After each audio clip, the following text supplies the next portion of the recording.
Numbers chapter 15. Here is what the Lord said to Moses. Say to the Israelites, you are going to enter the land I am giving you as a home. When you do, you will present food offerings to the Lord. The animals must come from your herd or flock. The smell of the offerings will please the Lord. They can be either burnt offerings or sacrifices. They can be either for special promises or for feast offerings, or they can be for offerings you choose to give. With each of the offerings, the person who brings it must present to the Lord a grain offering. It must be 8 cups of the finest flour. It must be mixed with a quart of olive oil. Also prepare a quart of wine as a drink offering.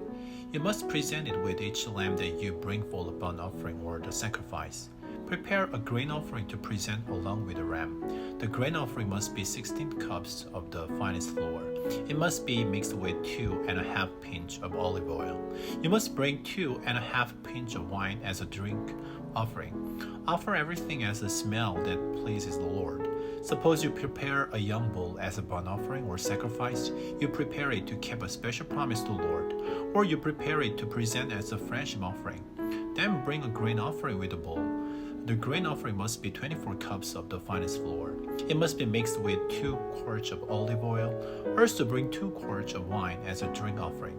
It will be a food offering. Its smell will please the Lord. Each bull or ram must be prepared in the same way.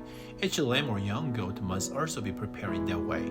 Do it for each animal. Do it for as many animals as you prepare.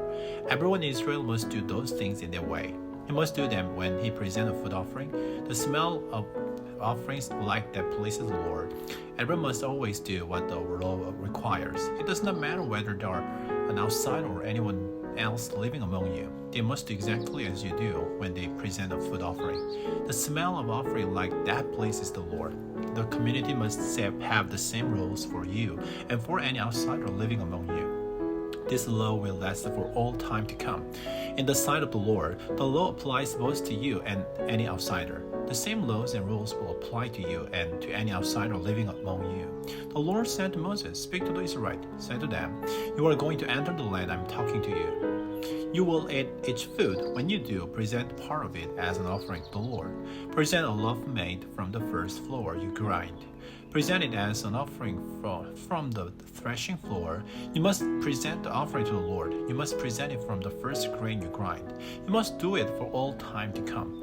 Suppose you as a community fail to keep any of the commands that the Lord gave Moses, and suppose you do it without meaning to. That applies to any of the commands the Lord told Moses to give you, and they are effective from the day the Lord gave them and for all time to come. Suppose the community sins without meaning to, and suppose they do not know they have sinned, then the whole community must offer a young bull. They must sacrifice it for a burnt offering. Each smell would please the Lord. Along with it, they must offer each required grain offering and drink offering.